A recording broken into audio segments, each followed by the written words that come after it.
dihiasi oleh wajah penuh syukur. Jadi kalau misalnya kamu syukur itu biasanya vibes-nya tuh kayak happy, terus vibes-nya tuh kayak dilihatnya tuh kayak enak aja gitu. Dibanding orang-orang yang kurang bersyukur kan biasanya kita jadi bad mood ya, jadi bad mood, jadi bete, jadi sedih, jadi pembawaannya tuh nggak enak. Jadi orang tuh kayak melihat kitanya nggak enak gitu.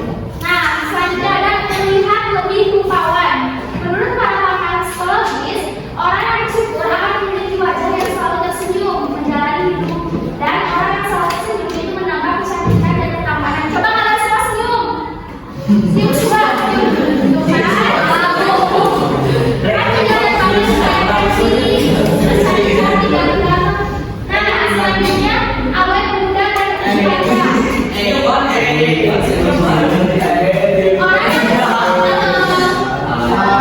Orang yang selalu bersyukur memiliki watak yang sabar, sedangkan orang yang sabar terdapat pada kesehatan dan awet muda karena mulut wajah beraktivitas tidak terlalu banyak dibandingkan dengan orang yang memiliki watak pemarah. Kata-kata kalau misalnya orang yang bersyukur kan pembawanya enaknya kak, senyum, terus sabar. Jadinya tuh kitanya tuh kayak jadi awet muda. Tapi kalau misalnya sering marah kayak kita gitu, nanti mukanya tuh jadi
orang lain itu nggak insecure, terus kita insecure. Tadi kita harus melihat apa nih yang harus kita ubah dari diri kita biar kita tuh tidak insecure.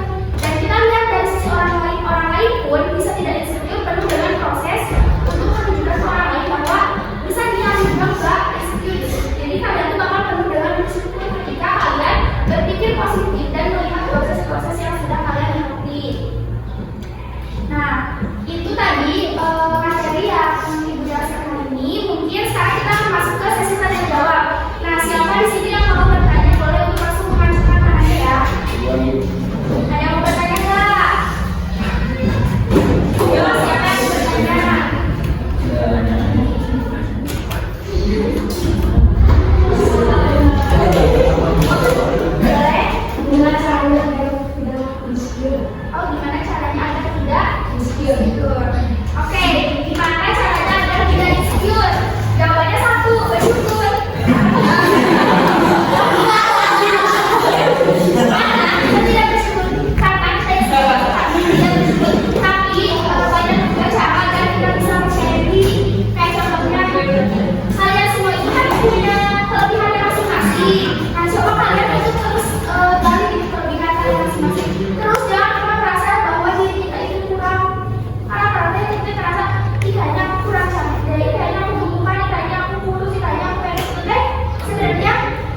misalkan